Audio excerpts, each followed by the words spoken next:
personal principle, which we of course respect, do not care to say those words, that is perfectly fine. Just leave them off, don't say them. It has no effect whatsoever on the oath itself. And then the last point I just want to make about the oath, and this happened at a naturalization ceremony about a year ago. There was a young man who did not want to say the words about bearing arms on behalf of the United States. What it actually says is bear arms on behalf of the United States as required by the law. And the law makes provision for conscientious objectors and pacifists. So if you hold such beliefs, you can say these words safely without compromising your principles. All right, this is a very solemn moment. Let's do it, and let's do it with the solemnity that it requires. Would you all please stand, raise your right hands, and repeat after me.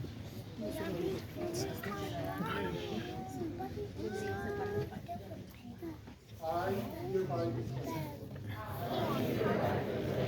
on oath that I absolutely and entirely renounce and abjure all allegiance and fidelity to any foreign prince, potentate, state, or sovereignty, of whom or which I have heretofore been a subject or citizen, that I will support and defend the Constitution and laws of the United States of America against all enemies, foreign and domestic, that I will bear true faith and allegiance to the same, that I will bear arms on behalf of the United States when required by law, that I will perform non-combatant service in the armed forces of the United States when required by the law, that I will perform work of national importance under civilian direction when required by the law, and that I take this obligation freely without any mental reservation or purpose of evasion. So help me God. Congratulations. You are all now citizens of the United States.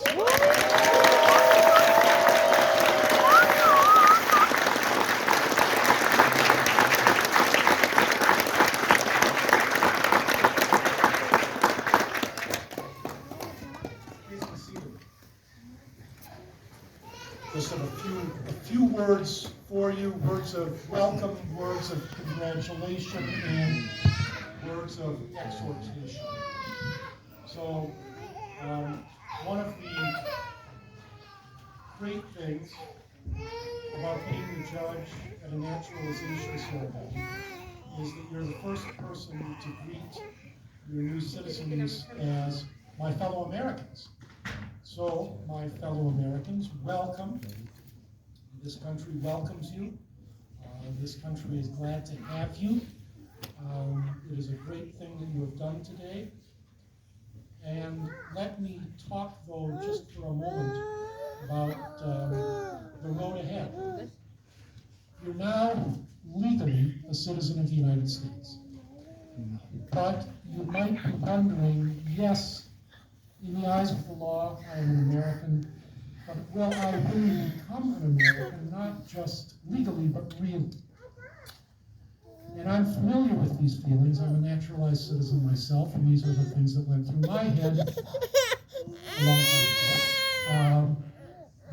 time ago. Your doubts might originate in the fact that you speak English with an accent. Maybe you speak another language than English entirely when you're at home with friends and family. Maybe you follow a sport that's not widely known in the United States. Maybe you enjoy the food of your former country.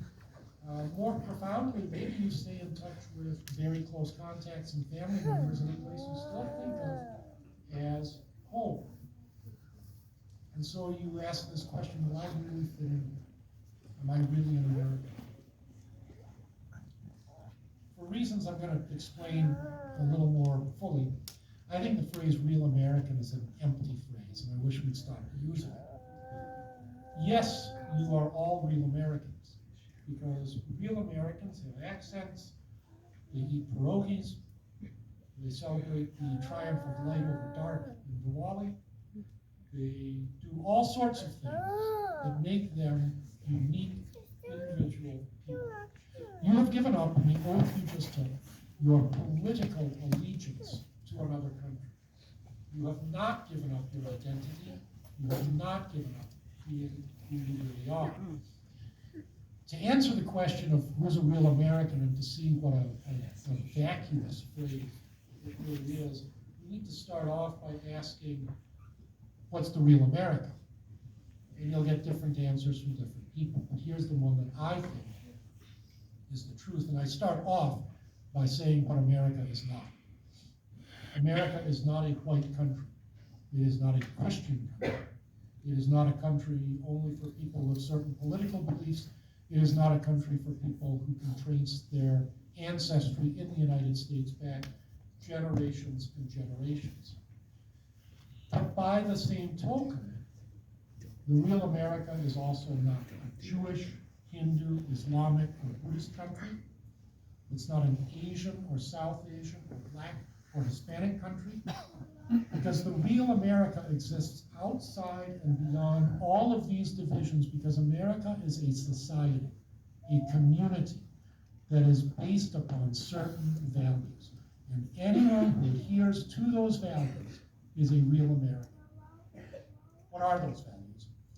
Well, they're in the Constitution, which you just swore an oath to uphold, defend, and protect. And there's two of them that I want to particularly bring to your attention.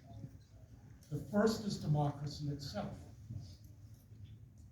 In this country, the people rule, and nobody, elected or unelected, can impose their will on the people as if they're some sort of king if the people have a different point of view. The very first words of the Constitution, the preamble, make this clear.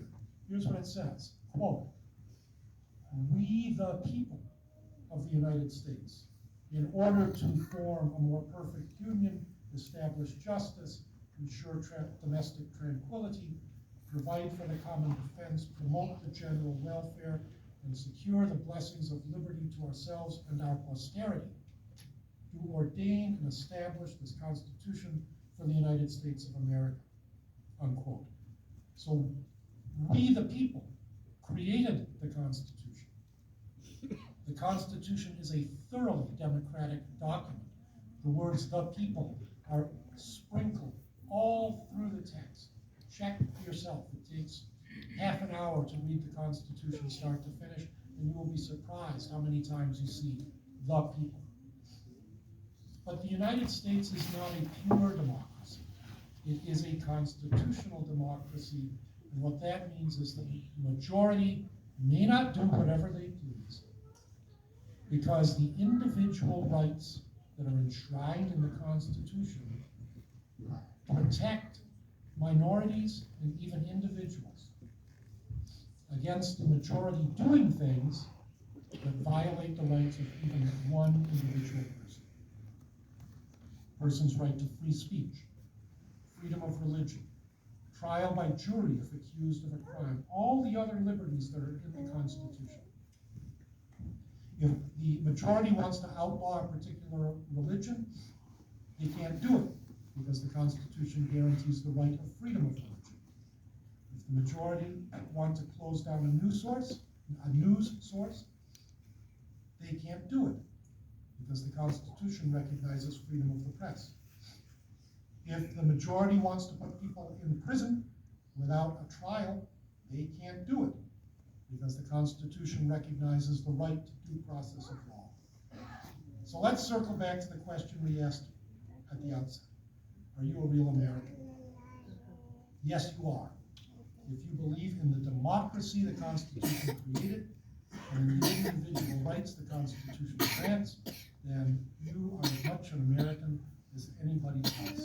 It doesn't matter at all what language you speak at home, what foods you eat, what sports you enjoy, where you came from, how you worship God, or if you do worship God at all. As long as you agree your political beliefs can only become law when a majority wills it, and can never become law if they violate someone else's rights, then you are going to fit in just fine here. So let's hear it. Are you real Americans? Yes. A little louder? Yes. All right. Being an American citizen is a great privilege. It's also a great obligation if it's done conscientiously.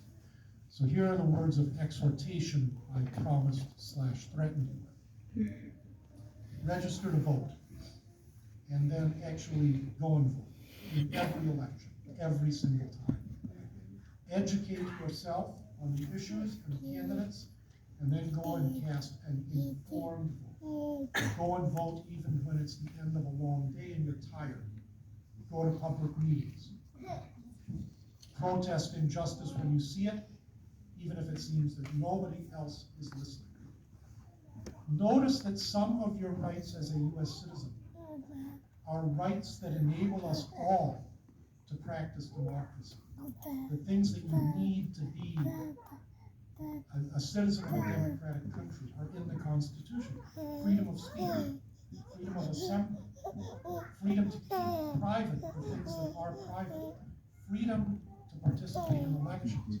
All of these things are designed to let the wisdom of the American people, the group that now includes you, be heard, and not just heard but acted. One last thing. The atmosphere in the United States today can be quite nasty. People are disagreeing. That's fine. But they are disagreeing in remarkably unpleasant ways, which is not fine at all. And unfortunately, it is many of our so-called leaders who are often leading the way to the bottom in being insulting and being rude. Don't be like that. Disagree. But always remember that the person with whom you are disagreeing actually believes what they are saying, just as you believe what you are saying. Not being nasty is not the same as giving up or surrendering your beliefs. Please conduct yourselves in such a way that you are an example of civil, polite disagreement. So please vote, be active in your community, be nice. Remember that democracy is not a spectator sport. You've got to get into it. And with these acts of service and citizenship, you can help this country continue to grow towards the ideals upon which it was founded. So congratulations.